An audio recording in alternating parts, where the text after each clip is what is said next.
Bé, bona tarda a tothom. Espero que se m'escolti bé. I donar-vos la benvinguda a aquest curs que heu escollit fer com a auxiliars de taula, d'acord? Jo no seré el vostre professor, jo sóc el Jordi Aliaga, sóc el responsable tècnic del comitè de l'Escola d'Àrbitres i sí que el que volia una mica era introduir-vos al curs que us heu apuntat. L'Àlex Marot, que és el professor que estarà amb vosaltres, és un auxiliar de taula que està actualment actuant en competicions del grup 3 de la Federació Espanyola i serà la persona encarregada d'acompanyar-vos des d'avui mateix fins ben bé l'últim dia. Sí que és veritat que participaran altres professors, sobretot en les sessions presencials quan feu les pràctiques a nivell d'acte digital, però sí que serà la persona encarregada de formar-vos i també d'avaluar-vos de principi a final. Coses que us volia comentar. El fet que tinguem aquestes 3 primeres hores que són online, la sessió d'avui dimarts, la sessió de dimecres i la sessió de dijous, és important que les seguiu. Som conscients que molts de vosaltres veniu de clubs, que teniu formació, que teniu experiència fent actes digitals, fent de cronometrador, etc. Però és important que hi ha una sèrie de bàsics que, per les raons que siguin, evidentment ningú us ha format, i aquesta és una mica la feina de l'Àlex, donar un mínim nivell a tothom i que aquests mínims del primer a l'últim els tingueu. No penseu que el curs d'auxiliar de taula us donarà una formació màxima per estar la setmana següent actuant en partits de l'ACB. No és l'objectiu. Sí que és l'objectiu que tingueu uns mínims, que conegueu les normes que us afecten a vosaltres específicament, tant a nivell reglamentari com a nivell administratiu. Ja que entreu en un col·lectiu molt gran, i quan dic molt gran m'estic referint que hi ha més de 1.700 persones entre àrbitres i auxiliars de taula dins de la Federació Catalana i necessitem un mínim de compromís a l'hora de fer la vostra feina. Tant a l'hora de fer la vostra feina amb el que implica presentar-vos a un partit, desenvolupar les vostres tasques sense que hi hagi problemes, etc., com també a nivell administratiu i tècnic. Necessitem també que tingueu un mínim compromís, que quan no heu demanat una festa en 10 dies d'antelació, que això us explicarem sobretot els que aproveu al final del curs, que si no hem demanat la festa a temps, que després ha de ser alguna cosa molt, molt greu el fet que ens impliquin no poder actuar o no presentar-nos a un partit. Totes aquestes petites coses les anireu treballant durant el curs. Aprofiteu les sessions presencials, aquestes online, he dit presencials però no em referia a això, sinó aprofiteu el fet que siguin interactives. L'Àlex serà el vostre professor, li podreu adreçar preguntes i que no sigui un monòleg per part seva. Que si veieu que hi ha coses que no queden clares o que us apareixen dubtes, aprofiteu per fer-ho. Perquè si no tindríem aquí una gravació que la reproduiríeu pel vostre compte i perdria una mica el sentit d'aquestes sessions. I per la meva part, res més. Segurament en algun altre moment del curs ja tindrem l'oportunitat de trobar-nos. I també volia, pels que feu el curs a Manresa, que compartireu aquests 3 primers dies amb l'Àlex Marot, posteriorment tindreu un altre professor en les sessions presencials, que serà el Jordi Salut, i serà encarregat també de donar-vos la docència i avaluar-vos a tots els que participeu en les sessions els que us hagueu apuntat al curs de Manresa. Doncs, Àlex, per la meva part res més, donar-vos les gràcies per haver donat aquest pas d'inscriure-us, d'interessar-vos, i també esperem que, igual que heu començat amb aquestes ganes en quant a la inscripció, que les podeu mantenir i que a mesura que aneu actuant dins dels partits de la Federació Catalana, que això vagi més i que realment pugui passar de ser una cosa que us picava la curiositat de provar a ser una cosa que realment us apassioni, i això també està en el nostre deure, d'aconseguir que fer aquesta tasca d'auxiliar de taula us apassioni i que pugueu estar durant molts anys i actuant en les màximes categories possibles dins del que és l'estructura del comitè d'àrbitres. Moltes gràcies. Moltes gràcies, Jordi. Per part meva, també donar-vos la benvinguda al curs. Jo soc auxiliar de taula des de fa 5 anys, més o menys. O sigui que fa 5 anys estava on esteu ara vosaltres. I, com ha dit el Jordi, molts vindreu del món del bàsquet, segur, d'haver jugat, de ser jugadors actualment o d'haver fet taules al club. Altres no. Per tant, el curs és una mica de bàsics. Hi ha molt poc temps i hi ha molt contingut. Per tant, veureu que hi ha coses que vaig més ràpid i d'altres que em pararé més atenció. Em podeu anar aturant. Jo tinc el xat en una altra pantalla, per tant, em podeu anar llançant preguntes pel xat i res. Jo sempre dic que la tasca d'auxiliar de taula és una tasca xula, tu passes bé, coneixes a molta gent i no és una tasca que sigui complicada. No és una tasca complicada perquè és molt mecànica. Però sí que és una tasca que, si ens equivoquem, podem liar-la molt. O sigui, un partit es pot liar molt per un error nostre. Per tant, què s'ha de fer per evitar aquests errors? Primer, estar concentrat. Després, tenir un coneixement normatiu, un coneixement de la norma bàsic. I després seguir els procediments, seguir la mecànica que tenim establerta. Amb aquestes 3 coses la tasca surt. I a partir d'aquí, a passar-s'ho bé. Compartiré pantalla i ara em confirmeu que veieu la pantalla. Em ficaré a l'altra pantalla al xat.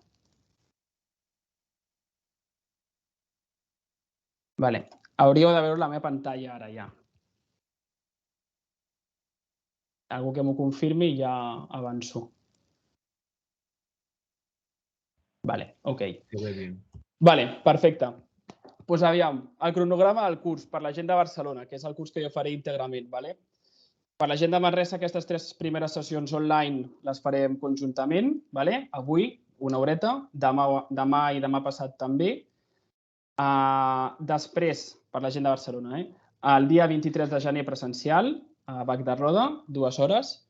Després, unes sessions pràctiques que aquí us enviarem un formulari i us heu de poder escriure quan us vagi millor. El 24 crec que és matí i també tarda i el 25 únicament tarda. Després, el 26, un test teòric presencial de bàsics. La confecció d'acte paper que l'heu de fer per la vostra compte i ja la setmana del 30 el test pràctic de l'acte digital. Ok, doncs vinga, comencem amb el contingut. Comencem amb l'equip arbitral. El reglament el que diu és que l'equip arbitral, el reglament FIBA, diu que l'equip arbitral està format per un màxim de 3 àrbitres, 4 auxiliars de taula i un comissari. A les competicions organitzades per la Federació Catalana, les competicions d'àmbit català, el màxim que ens podem trobar són 2 àrbitres i 3 auxiliars de taula. Però també ens podem trobar partits amb només un àrbitre i en partits amb únicament 2 auxiliars de taula, que seran els partits on començareu vosaltres a actuar. D'auxiliars de taula tenim el que fa d'anotador, és a dir, que porta a l'acte, ja sigui digital o a l'acte en paper, el cronometrador, i hi ha l'operador de rellotge de llançament, que és qui manipula el rellotge de possessió dels 24 segons.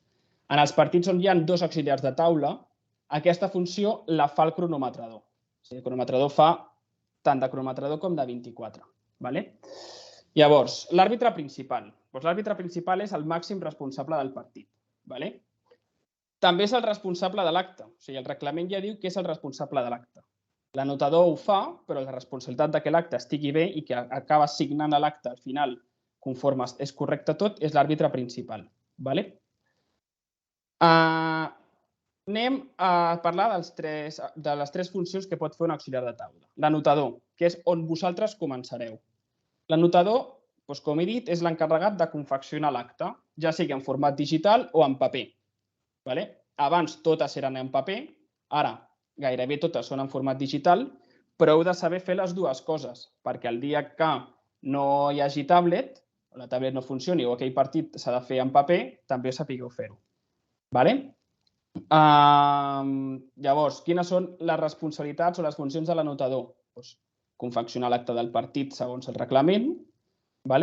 També s'encarrega de moure la fletxa de possessió, que això ja ho parlarem, de notificar els entrenadors quan s'ha esgotat els seus temps morts, que també ho parlarem, de col·locar les banderetes de faltes d'equips, d'aixecar els indicadors de faltes personals, Tot això, que són coses més de mecànica, ja ho parlarem en la sessió presencial. El cronometrador. El cronometrador és el responsable de mesurar el temps de joc. També de mesurar el temps mort i els intervals de joc. Què fa l'operador de rellotge de llançament? Doncs és la persona que s'encarrega de controlar el temps de possessió de cada atac, d'acord amb la normativa de 14 i 24. Com he dit, hi ha categories que els 24 segons no són visibles. Per tant, és el cronometrador que fa també les funcions de 24 segons. Llavors, el que tenim aquí a Catalunya són uns cartons per indicar i avisar els equips de quan queda de possessió. Vosaltres heu de pensar que començareu fet d'anotador. I crec que quan porteu uns partits d'anotador, uns quants partits, podeu fer el seminari de cronometrador per poder fer les tasques de cronometrador i 24. Com ens distribuïm a la taula? Doncs en partits amb 2 auxiliars de taula és indiferent qui s'asseu a la dreta o a l'esquerra. En partits on hi ha 3 auxiliars de taula, l'anotador sempre va al mig. I és indiferent si té el crono a la dreta o a l'esquerra. És indiferent. En aquesta fotografia està com diu la norma de la FIBA de com ens hem de distribuir. Però, com he dit, en competicions d'àmbit català no hi ha ni comissari ni ajudant d'anotador. Jo crec que això ha quedat clar, no? Si hi ha alguna pregunta, pel xat em podeu preguntar, però crec que són conceptes bastant bàsics. Anem a la configuració dels equips. Un equip està configurat per un màxim de 12 jugadors. Un d'ells és el capità. A part d'aquests 12 jugadors, hi ha un entrenador i 8 acompanyants, que un d'ells pot ser ajudant d'entrenador. Això és important, que han d'haver només 8 acompanyants. 9 ja no es pot. És l'entrenador i 8 persones més. I dintre d'acompanyants ja ho veurem, que pot ser un delegat, un preparador físic, un fisio, un jugador lesionat. Ja ho veurem. Conceptes que han de quedar clar per coses que veurem posteriorment. Parlem que un jugador és apte per jugar quan està autoritzat a jugar. En aquest cas, en competicions organitzades per la Federació Catalana, és que disposa de llicència. Aquest jugador és apte per jugar. Quan parlem que un jugador està facultat per jugar? Doncs un jugador està facultat per jugar quan està inscrit a l'acte i no ha estat ni desqualificat ni exclòs. Això és quan és un jugador que està facultat per jugar. Això ha de quedar clar, sembla una tonteria i són coses de concepte, però a vegades el reglament fica quan un jugador que és facultat per jugar, doncs saber a què ens estem referint. Quan un jugador, ara anem a parlar dels jugadors facultats per jugar. Quin estatus pot assolir? Pot ser un jugador a pista, és a dir, un jugador que està jugant a la pista, pot ser un jugador substitut, està a la banqueta, pot ser un jugador que està exclòs, que referim a jugador exclòs quan ha comès 5 faltes, i ja no pot seguir jugant, i un jugador desqualificat, que parlarem de jugador desqualificat quan ha comès o una falta desqualificant directa, o 2 faltes tècniques, o 2 antiesportives, o una tècnica i una antiesportiva. Un jugador exclòs, que ha comès 5 faltes, pot seguir estant a la banqueta, un cop hagi comès les 5 faltes. Un jugador desqualificat, no. Un jugador desqualificat ha d'abandonar la banqueta, ha d'abandonar el terreny de joc i ha d'anar-se al vestuari. Ja veurem que hi ha excepcions. Per exemple, un menor d'edat no el podem obligar a anar-se de la banqueta. Quan passa un jugador substitut a ser jugador a pista? Doncs el reglament especifica que un jugador substitut passa a ser jugador a pista quan rep l'autorització de l'àrbitre per entrar o durant un temps mort demana substitució a l'anotador. És a dir, imaginem que estem nosaltres a la taula i ens ve un jugador i ens demana un canvi. Nosaltres, quan puguem, que ja parlarem de quan podrem donar el canvi, donarem el canvi. En el moment que l'àrbitre autoritzi aquest canvi, aquest jugador passa de ser substitut a ser jugador a pista. Què passa durant els intervals de joc? És a dir, 20 minuts abans de començar el partit, entre períodes o a la mitja part. Doncs que tots els jugadors es consideren jugadors a pista. Parlem ara de l'entrenador. L'entrenador, 40 minuts abans, ha de facilitar el llistat de jugadors. Ha de dir qui és el capità, qui és el seu ajudant, si en té, i els acompanyants.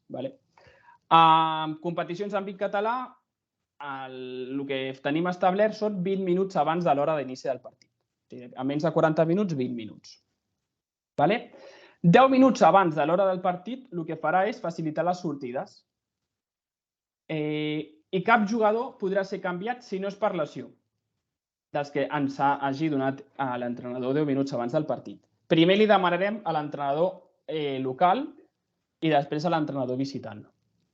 L'entrenador pot sol·licitar temps morts, pot estar dempeus i pot dirigir l'equip. També pot dirigir-se a la taula, sempre educadament, amb pilota morta, que parlarem què significa pilota morta després, i amb rellotge aturat. Evidentment, l'entrenador ha de ser una persona que disposi de llicència de l'equip que juga. Sobre el tema de les llicències parlarem quan acabem aquest tema de configuració dels equips. El director tècnic. El director tècnic només existeix aquí a Catalunya i és una llicència que permet actuar com a entrenador, segon entrenador o acompanyant de qualsevol equip del club, ja sigui d'una categoria igual o inferior a la que consta la llicència. O sigui, una persona que ens vingui amb una llicència de director tècnic pot ser o entrenador o segon entrenador o acompanyant de qualsevol equip d'aquell club. L'ajudant d'entrenador. Doncs l'ajudant d'entrenador també pot sol·licitar temps morts. Sí, temps morts pot sol·licitar tant l'entrenador com l'ajudant d'entrenador. L'ajudant d'entrenador exerceix les funcions d'entrenador si aquest no hi és. També pot estar dempeus, però sempre podrà estar dempeus quan només estigui ell dempeus. El que no poden estar és els dos a la vegada de peu. No pot dirigir-se als àrbitres i sí que pot dirigir-se a la taula educadament, sempre en pilota morta i rellotge aturat. Quan aquí parlem de dirigir-se a la taula educadament, ens referim a que ens vingui a preguntar alguna cosa. Perdona, quant temps morts ens queden? Per exemple. I com hem dit, igual que l'entrenador, doncs també ha de disposar de llicència d'aquell equip o de les llicències d'això parlem ara. Del capità. Del capità és una figura que està una mica obsoleta, però encara hem de demanar capità, i la normativa ho fica. Capità el que fa és representar el seu equip al terreny de joc. Pot demanar informació essencial, sempre amb la pilota morta i rellotge aturat, i actua com a entrenador si no hi ha entrenador ni ajudant, o si no poden continuar exercint. Realment és el que fa el capità. O sigui, el capità assumirà les funcions d'entrenador sempre que no hi hagi entrenador ni ajudant d'entrenador. I d'acompanyants d'equip, com he dit, doncs màxim poden ser 8 persones, sent una d'elles l'ajudant d'entrenador, però un acompanyant d'equip no pot ni demanar temps morts, ni aixecar-se, ni anar a la taula.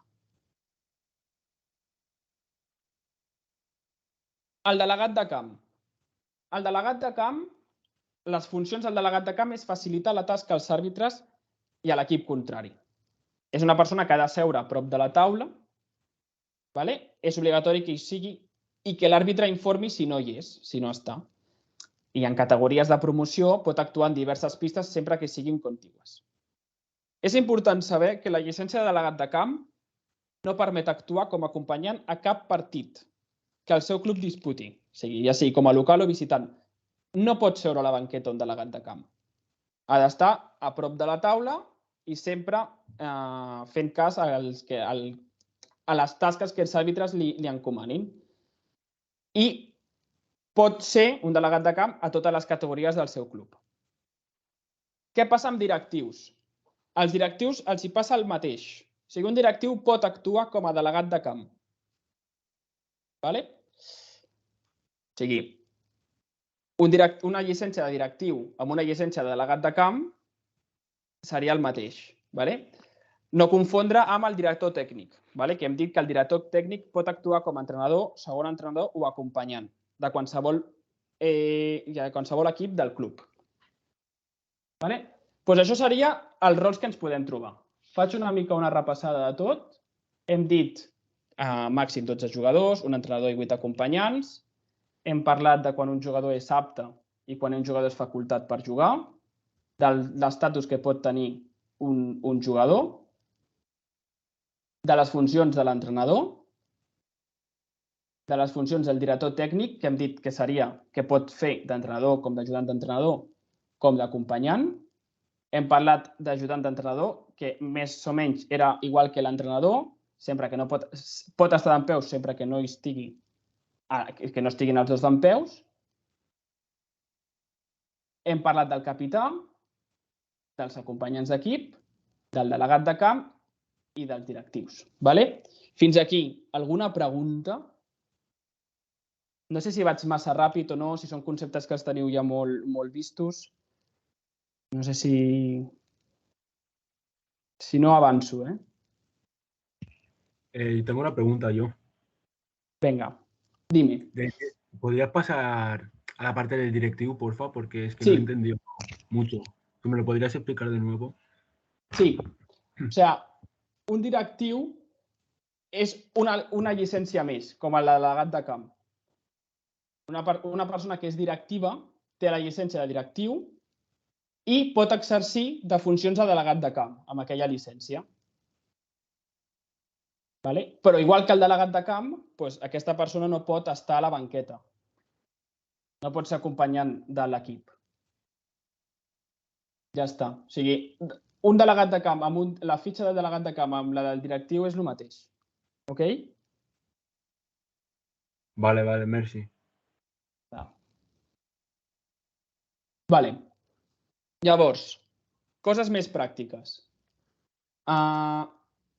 Tipus de llicència. Abans les llicències ens les donaven totes en format carnet. Allà, el director tècnic no és el títol d'entrenador. O sigui, el director tècnic pot exercir d'entrenador i ja té els seus cursos. El que no és la mateixa fitxa, la d'entrenador, que la d'un director tècnic. Però sí que pot exercir d'entrenador. És una llicència que proporciona la federació i només és a Catalunya.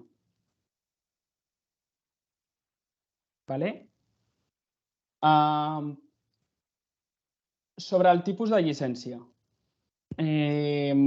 Abans totes eren en format carnet. Ara, habitualment, el que ens trobem nosaltres és que ens ho proporcionen una convocatòria des del mòbil. Llavors, ja sigui en format carnet com en mòbil, com també en un PDF, és vàlid. I també està el que és l'autorització provisional. Que l'autorització provisional, sobretot els primers partits de la temporada, ens la trobem. I aquí el que és important, també és vàlida, però és important que ens fixem en la data que fica al final. A baix de la pàgina hi ha una data que diu, doncs, això és vàlid fins tal data. Doncs aquesta data és important fixar-nos. Si ara estiguéssim al 4 del 10 del 21, doncs ja no seria vàlid. Això és vàlid fins al 3 del 10 del 21.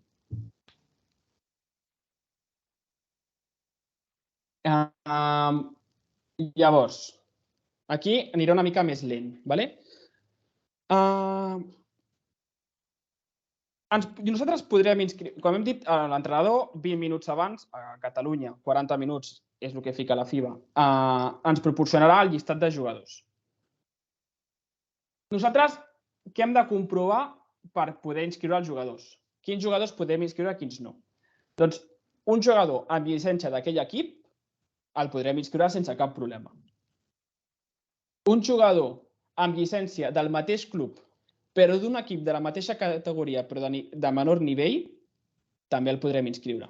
L'exemple que fica aquí. Un jugador del cadet nivell B pot reforçar el cadet de nivell A, perquè està per sota i puja a jugar amb el cadet de nivell A.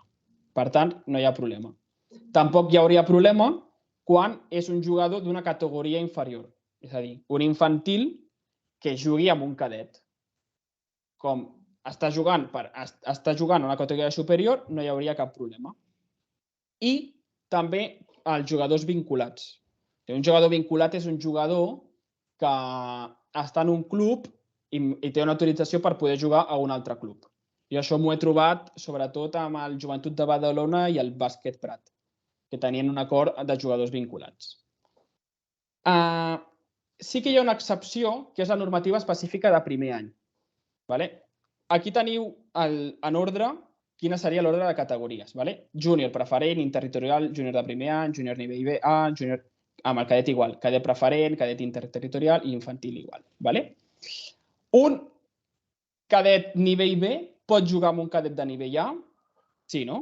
Això ho veieu, no hi ha cap problema. I un júnior nivell B pot jugar amb el júnior de primer any? Aquí és on hi ha l'excepció. Sí que pot jugar, però sempre que sigui de primer any. És a dir, el jugador de nivell B sigui també de primer any. Això, justament aquest cap de setmana, em va trucar una auxiliar de taula que tenia aquest dubte.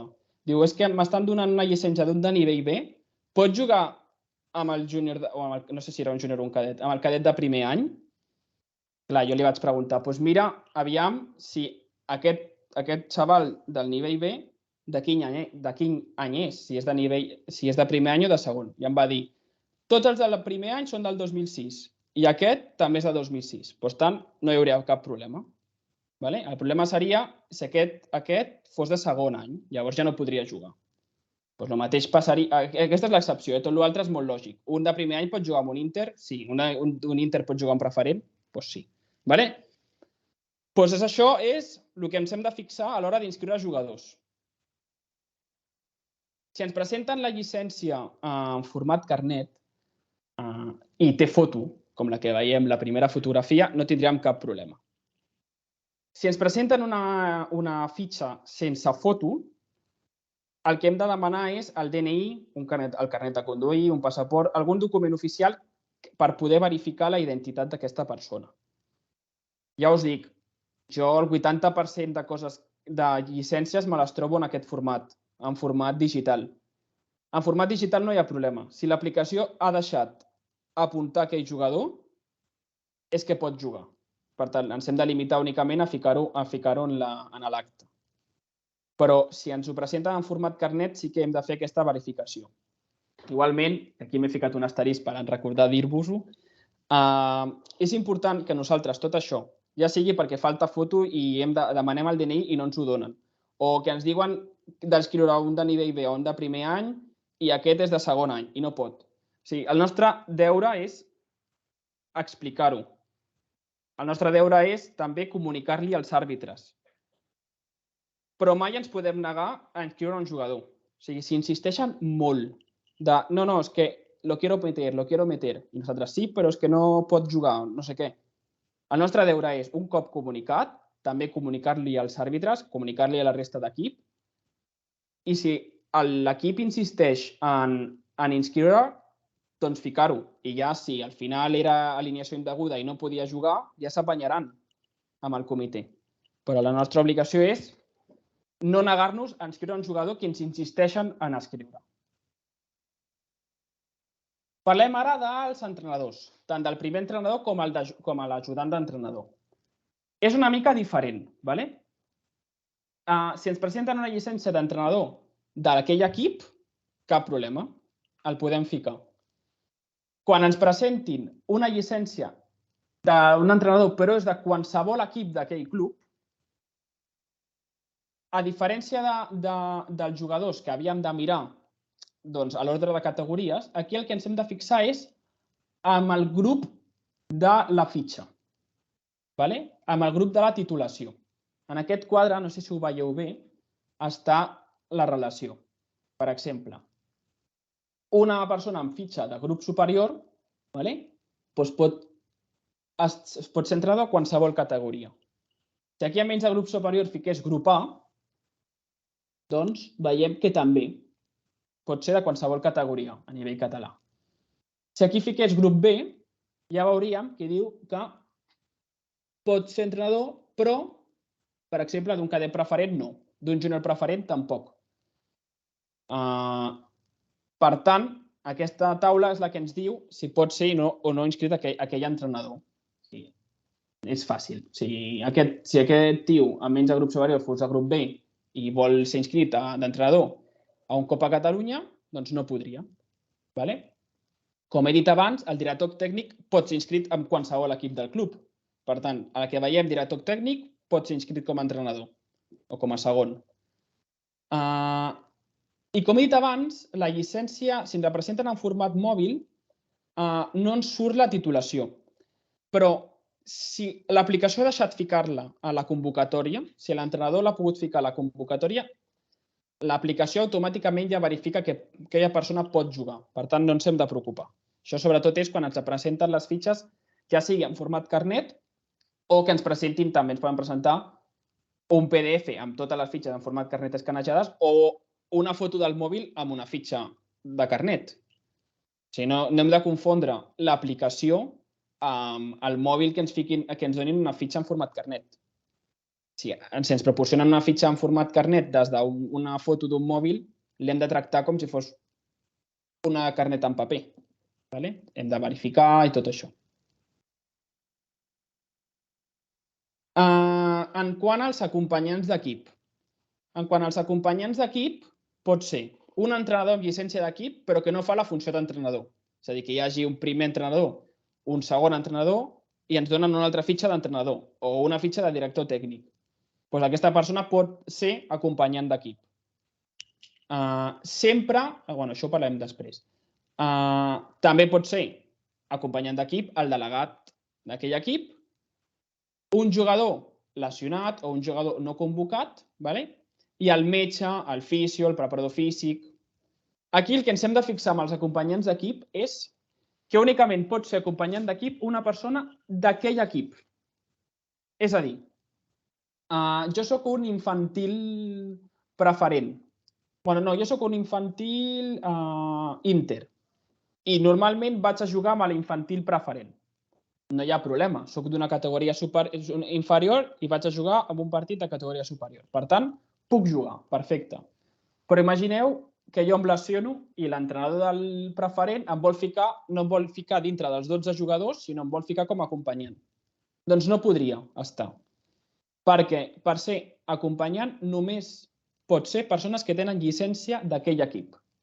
Per tant, un júnior, segueixo l'exemple d'abans, un infantil inter no pot ser acompanyant d'un infantil preferent. Només pot ser persones d'aquell equip, en excepció del metge, del fisio i del preparador físic, que poden ser llicències de qualsevol equip d'aquell club. I també sempre tenim el director tècnic que pot fer de qualsevol equip del club. Jo crec que això ha quedat clar. Ha quedat clar, no? Entenc que sí.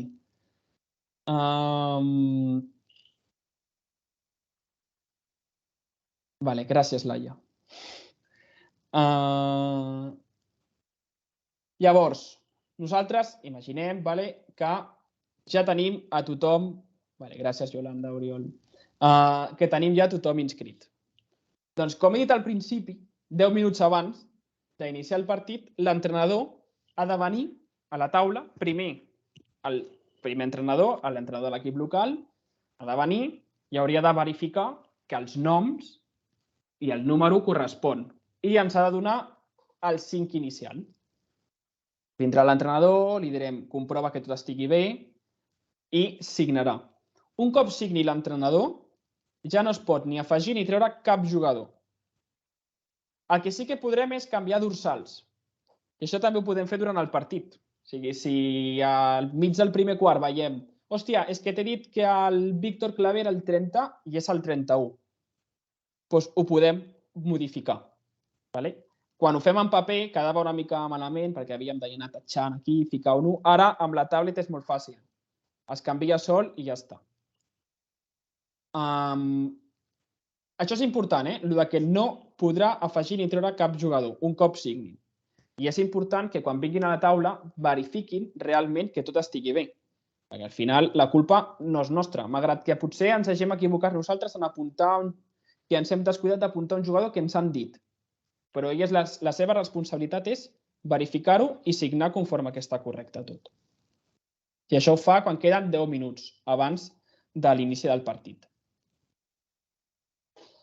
Ok, doncs això és el que tenia previst donar avui.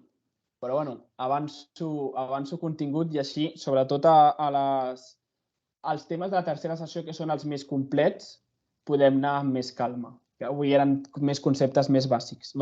No sé si vaig molt ràpid. Sí, Sergi, aquesta presentació la puc passar. Igualment, tota la presentació està extreta d'un link que us han passat, que després veurem. I també m'agradaria, si em dóna temps, anar a la pàgina web de la federació i ensenyar-vos on tenim les coses. Això ho passaré molt ràpid perquè no és molt important, però és interessant que ho sapigueu. Sobre el tema d'instal·lacions. La norma diu que la pista ha de fer 28x15 d'amplada. I també hi ha una taula penjada a la web de la federació que per cada categoria especifica, per exemple, en un Copa Catalunya, les mides del terreny de joc, si requereix de marcador electrònic o no, el número d'àrbitres que requereix, el número d'auxiliars de taula, tot això. Jo el que he destacat aquí és que Copa Catalunya, primera i segona catalana, i tot el que sigui preferent, Inter i primer any, es disputa amb la línia de 6,75 de triple. Tot l'altre és línia 6,25. Copa Catalunya, primera, segona catalana. I tots els preferents, Inters i primer any, amb 6,75. Això no és important. Conceptes que hem de saber. El que és pista davantera i pista del darrere. Imaginem que estem atacant aquí, a la pista blava. Doncs aquesta serà la nostra pista davantera. La pista davantera, la pista del davant... Espera, que l'Alvira té una pregunta. El delegat d'equip també comptarien com a acompanyant? Sí. Els delegats d'equips... L'Alvira em pregunta si els delegats d'equips compten com a acompanyant. Sí, com a acompanyant compta tot l'altre que no sigui entrenador, els jugadors que estan dintre dels 12 i el segon entrenador ja compta dintre dels 8. Delegat d'equip, metge, fisio... Tot això forma part dels 8. A tu. Torno. Pista davantera. La pista davantera es compon de la cistella dels oponents, que això és una mica ratllada perquè la cistella pròpia i contrària. Un equip ataca la cistella de l'adversari i defensa la seva pròpia cistella. És a dir, que quan parlem de cistella dels oponents és la que nosaltres hem d'anotar. I quan parlem de cistella pròpia és la que nosaltres hem de defensar. Per tant, la pista davantera es compon de la cistella dels oponents, de la part del taulell que dona el terreny de joc i la part del terreny de joc delimitada per línia de fons, darrere de la cistella dels oponents, les línies laterals i la vora interior de la línia central més propera a la cistella dels oponents. És a dir, el que està marcat en blau. Tot l'altre seria la pista del darrere. Pregunta molt tiquis-miquis. És igual la pista davantera que la pista del darrere? No, perquè la pista del darrere inclou la línia de mig camp. La línia aquesta de separació forma part de la pista del darrere. Però bueno, que sapigueu. Parlem de línies limítrofa quan parlem... Laia. La Laia diu, però respecte aquí, al local, no entenc la pregunta. No sé a què et refereixes. Si vols obrir el micro, com vulguis, Vale, sí, que és millor, potser. Vale. No, que vull dir, pista davantera o pista al darrere, però respecte aquí, al local, perquè o respecte... Respecte a on ataquis. És a dir... Però qui ataca si som la taula? És el que no entenc, Bueno, Jo em referia a un equip. O sigui, un equip, l'equip... Ah, imaginem vale, que som un equip. respecte a l'equip, no Exacte. nosaltres. Vale, era el que Exacte, entenia. exacte. O sigui, hi haurà una pista davantera.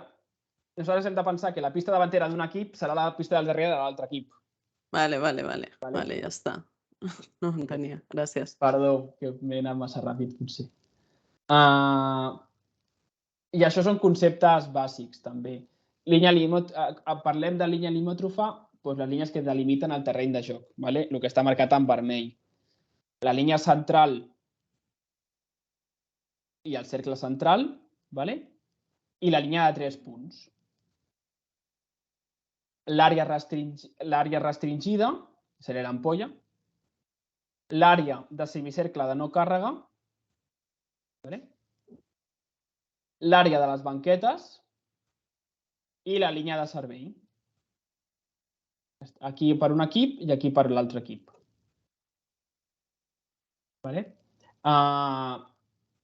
Com he dit, el que és important d'això és aquest quadre. O sigui, aquest quadre perquè ens diu realment el que aplica o no a cada categoria. I aquest quadre està a la pàgina web de la federació. Veiem quina hora és. Anem superbé de temps.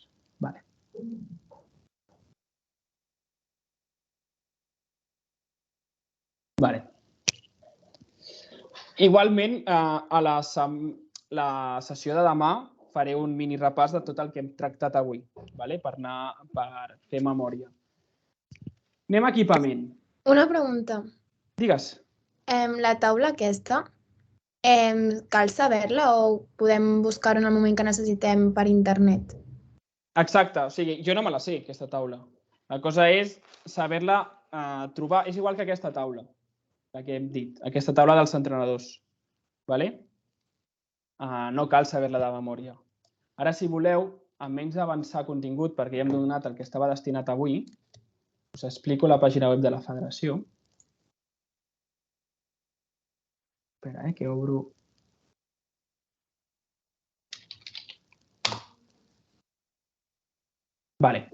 Tinc un dubte. Vinga. La persona que exerceix d'entrenador però no té el títol, si no m'equivoco, és delegat d'equip. Té una restricció respecte a l'àrbitre o a la taula? Bueno, per ser delegat d'equip has de tenir la llicència de delegat d'equip. Vale. Llavors, un entrenador només pot ser entrenador si té la llicència d'entrenador i tot el que hem dit, i un delegat d'equip també ha de tenir la llicència de delegat d'equip. Les restriccions que hem dit del delegat, recupero un moment la diapositiva, això sí que és important que quedi clar. Aquí, quan he parlat dels acompanyants d'equip. Doncs que no pot demanar temps morts ni aixecar-se de la taula. L'únic que, per exemple, si parlem d'un acompanyant d'equip que és metge, doncs quina és la funció? La pròpia d'un metge. O d'un acompanyant d'equip que és fisio, doncs ha de fer de fisio, no? Quan parlem d'un acompanyant d'equip que és delegat, doncs ha de fer delegat. És a dir, les tasques que l'entrenador li encomani. Fer una estadística paral·lela o portar el registre de no sé què. Això és el que ha de fer el delegat. Nosaltres el que ens hem de quedar és que no pot demanar temps morts ni aixecar-se a anar-hi a la taula. Una altra cosa és el que passa a la pràctica. Si a la pràctica ve un delegat educadament i ens pregunta ens queden temps morts? Doncs no li direm tu no pots venir a preguntar-me, saps? Però en teoria el delegat no pot venir a la taula. El Sergi pregunta, demanar temps morts seria el capità, oi?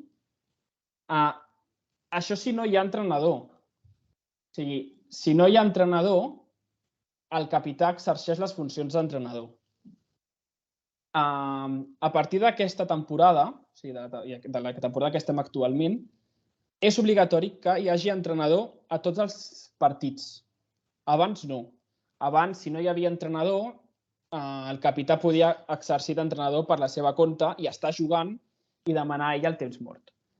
Ara, si no hi ha entrenador, els àrbitres han de fer un informe i informar al comitè que no hi ha hagut entrenador, exercirà d'entrenador el capità, però no es pot. Què passa si, per exemple, desqualifiquen a l'entrenador? si desqualifiquen a l'entrenador, el capità i no hi ha segon, o desqualifiquen el primer i el segon, el capità exerceix les funcions d'entrenador. I si està jugant i vol demanar un temps mort, l'haurà de demanar estant a pista, haurà de demanar a la taula el temps mort. Quina diferència hi ha entre... Perdona, Susana. Sí, i al fer les funcions d'entrenador pot aixecar-se i dirigir-se a la taula? Exacte, sí. O sigui, a la que un capità passa a ser entrenador, a assumir les funcions d'entrenador, pot fer el que fa un entrenador. Pot estar aixecat, pot demanar temps morts... Em pregunta la Maia que quina és la diferència entre el delegat d'equip i el delegat de camp. Com he dit, el delegat... O sigui, la principal diferència és que el delegat de camp no pot estar a la banqueta, no pot ser acompanyant. I el delegat d'equip sí. O sigui, el delegat d'equip és un acompanyant de l'equip. El delegat de camp el que ha de fer és asseure al costat de la taula i facilitar la tasca als àrbitres. Acompanya'm al vestuari que hi ha algú del públic o no sé què. O hi ha algú del públic que està... Vés-a, sisplau, a ficar ordre. Això és el que fa el delegat de camp. I el delegat d'equip, les seves funcions, ja et dic, molts delegats d'equips el que fan és porten una estadística del propi club o del propi equip. Un delegat pot actuar com a entrenador si no hi ha un directiu que actuï com a delegat? Uf, Arnau. Un delegat pot actuar com a entrenador? No. O sigui, un delegat mai podrà actuar com a entrenador. I un directiu tampoc pot actuar com a entrenador. Un directiu pot actuar com a delegat de camp. Si no hi ha entrenador i ens presenten una fitxa d'un delegat o de dos delegats, o dels que siguin, aquest no pot actuar com a entrenador. Malgrat hi hagi delegat, actuarà el capità. Estic llegint el Jordi. Això que has dit que han de fer l'informe és el motiu pel qual en finalitzar el partit amb l'acte digital apareix el missatge "Està present l'entrenador"? Sí, Jordi. Això a les sessions que farem d'acte digital ja ho veurem, però sí, és el que dius. O sigui, només pot fer d'entrenador el capità. Si no està l'entrenador, sí. De fet, el capità actua com a entrenador si no hi ha entrenador ni ajudant o si no poden continuar exercint. Amb això es refereixen a que els expulsin. Ok? Podeu anar fent preguntes, o sigui, tenim temps.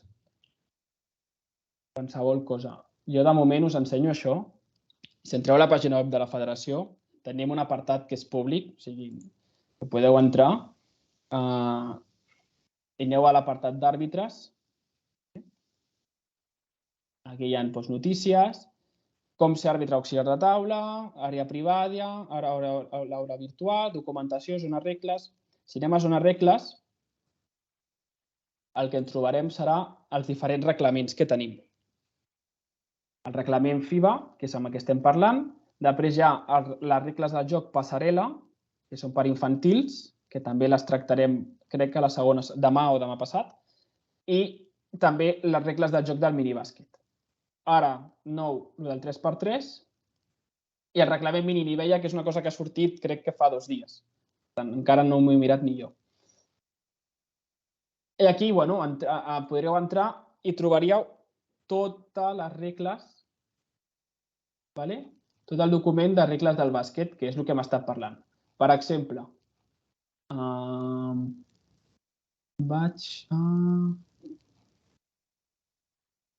crec que era l'article 41. L'article... Sí, pàgina 56.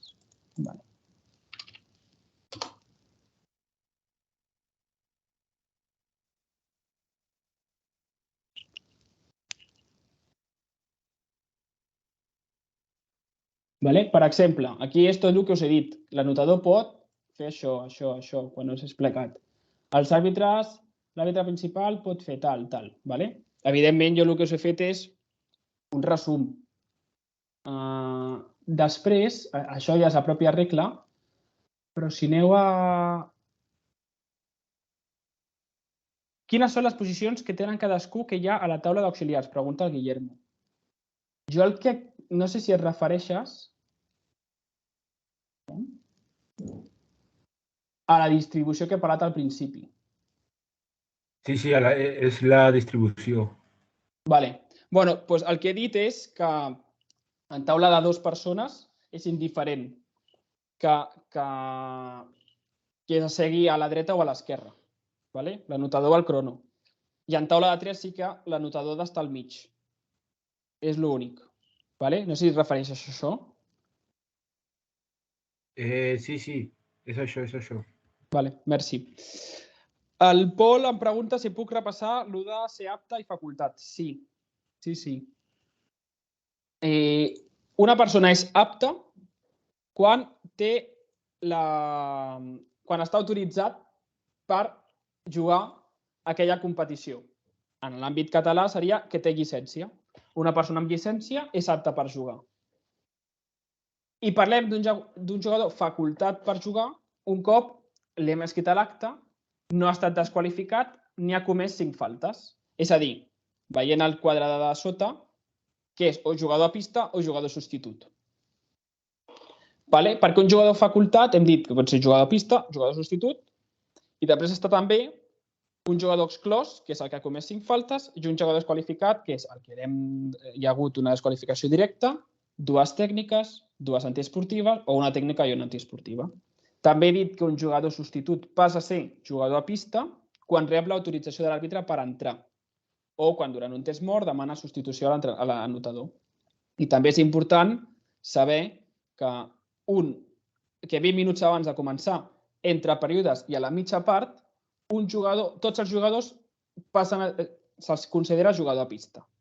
Per què és important això? Per exemple, perquè si hi ha una falta tècnica d'un jugador a pista, per exemple, aquesta falta compta com a falta d'equip. Però si és una falta tècnica a la banqueta, no compta com a falta d'equip. Per tant, imaginem que se li assenya una falta tècnica a un jugador que ens ha demanat un canvi, però l'àrbitre encara no l'ha autoritzat, aquest canvi. Doncs aquest jugador és jugador substitut. Per tant, aquesta tècnica se l'emportaria l'entrenador com a falta de banqueta. Això ja ho tractarem amb més calma, però perquè sapigueu la importància de saber quan hi ha un jugador, aquesta distinció perquè és. Si aquesta persona que rep la tècnica, aquest jugador que ens ha demanat el canvi, rep la tècnica un cop l'àrbitre ja l'ha autoritzat per entrar a pista, aquesta tècnica ja compta com a falta d'equip d'aquell període, d'aquell quart, perquè compta com a jugador a pista. El mateix passa si assenyalen faltes tècniques a la mitja part. Doncs compten com a faltes d'equip, perquè tots els jugadors es consideren com jugadors a pista. Malgrat sigui un jugador que segur que no jugarà, o no hagi jugat abans o no jugarà després. Compta com a jugador a pista. Per això és important aquesta distinció. Ok? Pol, que és qui m'ho has preguntat. Vale. D'aquí també el que volia dir-vos és que la part de documentació, la federació ens fica tots els comunicats que tenim, això també ens informa per correu electrònic. També hi ha manuals, que són molt interessants, altres documents, i també hi ha programes de formació. En el programa de formació, veieu aquest que fica curs auxiliar de taula?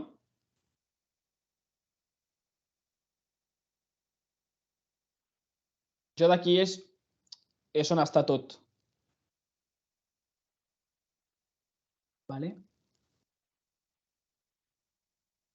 El meu PowerPoint s'ha fet basant-se en això. Evidentment, aquí hi ha més coses que tractarem que estan desordenades perquè m'interessa més tractar-lo un altre dia, però aquí està tot el contingut del curs que estem fent. Ens queden 4 minuts. Pregunteu el que vulgueu i igualment ja us dic que demà faré un repàs dels conceptes més importants que hem tractat avui. Avui l'important per fer així Aviam, Jordi. Dubte. Llavors, un jugador, per dir-ho així, podria cometre 3 faltes desqualificants, perquè una podria cometre-la sent jugador substitut i se l'emportaria l'entrenador, no? No del tot. No del tot. O sigui, si un jugador, malgrat estigui a la banqueta, malgrat sigui jugador substitut, rep una falta desqualificant, l'àrbitre el desqualifica. És a dir, aquest jugador ja no pot, ja se'n va del partit, ja està desqualificat. El que passa que la penalització la rep l'entrenador, però el jugador ja deixaria d'estar a la banqueta. Igualment, ja us dic, tot el tema faltes és un tema que, com veieu aquí, tractarem a la tercera sessió.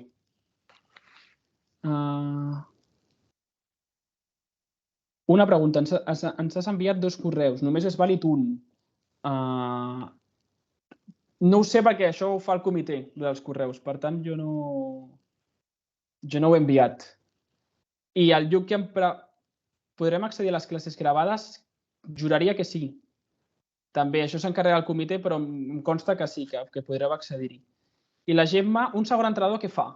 Doncs un segon entrenador pot fer... Torno aquí on estava l'entrenador. L'ajudant d'entrenador pot fer totes les tasques que li digui el seu primer entrenador.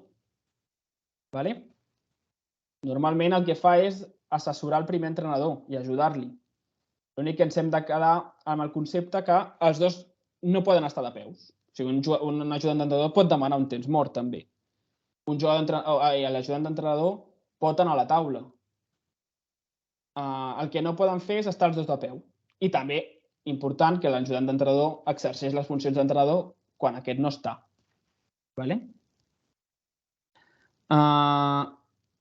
La Gemma pregunta si forma part dels 8 acompanyants. Sí. O sigui, els 8 acompanyants, un d'ells pot ser ajudant d'entrenador. O sigui, és un entrenador i 8 acompanyants. 7 acompanyants més l'ajudant d'entrenador, podríem dir. La Maia pregunta quan duren les sessions pràctiques. Doncs em sembla que duren, no ho sé de memòria, però crec que duren 2 hores, em sembla.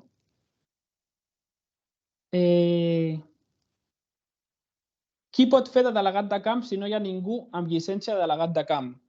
Home, doncs hauria d'haver-hi algú amb llicència de delegat de camp. Si no, els àrbitres també han de fer informe i dir que no s'ha presentat cap llicència de delegat de camp. Vale, Fran?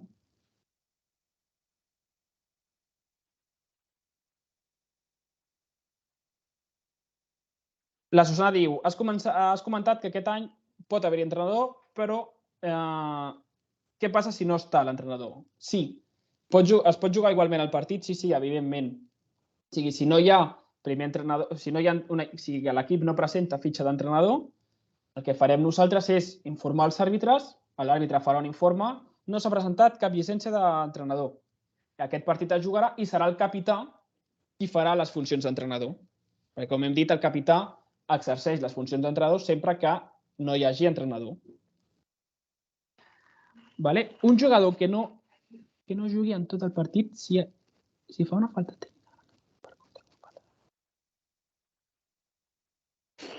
Molt bé. Bona pregunta, interessant. Si fa una falta tècnica durant la mitja part, com hem dit que es consideren jugadors a pista, aquest jugador, malgrat no jugui en tot el partit, li constarà la falta com a falta de jugador de pista, comptarà com a falta d'equip del següent període, que seria del tercer període, i el partit començarà amb un tir lliure, sí. I en quin minut es fica? Es ficarà al minut 1, en el minut 1 del tercer període. Pregunta interessant. Què més? Si no, ho finalitzem aquí, Dono 20 segons més per preguntes. De veritat, si creieu que vaig massa ràpid, perquè avui he anat més ràpid del que pensava, doncs m'ho dieu, Sí, 100%. Un poco rápido sí que ha sido. Vale, ok. Solo una preguntita más. Dime. ¿Podrías volver a a poner la imagen donde se sitúa cada uno en lo de las mesas, ¿sabes? Porque me gustaría, pues, como apuntármelo, ¿sabes? Sí. De la distribución, lo que he dicho es que cuando hay dos personas es indiferente quién se sienta a la derecha o a la izquierda. ¿Vale? Y cuando hay tres auxiliares de mesa, lo importante es que el anotador esté en el medio. Y es indiferente que el cronometrador esté a la izquierda o a la derecha del anotador. Puede estar como quieran.